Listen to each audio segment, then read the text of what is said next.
আপনাদের কি হাড় দুর্বল, হাড়ের রোগ আছে, ব্যথা হয় বুকের মধ্যে? ব্যথা মুক্ত করার জন্য সহজ কৌশল, হাড় শক্তিশালী এবং বুকে মাংস আনার জন্য সহজ কৌশল দিচ্ছি। যারা এই কৌশলটা ব্যবহার করবে 3 বেলা, সকাল দুপুর সন্ধ্যাবেলা যদি করে, সে হাড় দুর্বল থেকে মুক্ত হবে এবং হাড়ের রোগ হবে না এবং শান্তিতে পরমানন্দে জীবন কাটাবে। কৌশলটা আমি দেখাবো, মনোযোগ সহকারে দেখিয়ে।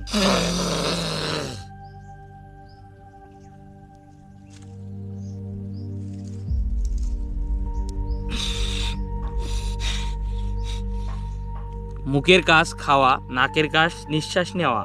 তাহলে মুখের কাজ যদি নাক দিয়ে করি, নাকের কাজ যদি মুখ দিয়ে করি, তাহলে অসুস্থ হব। দয়া করে নাক দিয়ে নিঃশ্বাস ছাড়বো, নাক দিয়ে নিঃশ্বাস নিব, আর নিঃশ্বাসটা দীর্ঘ সময় ধরে এখানে রাখবো।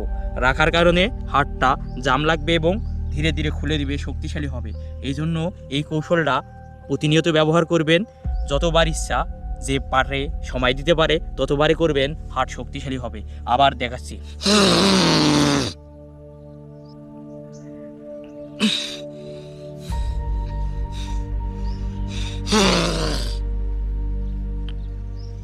একদিনে কোনো রোগ পৃথিবীতে সৃষ্টি হয় না, ধীরে ধীরে একটা মানুষের শরীরে রোগ হয়।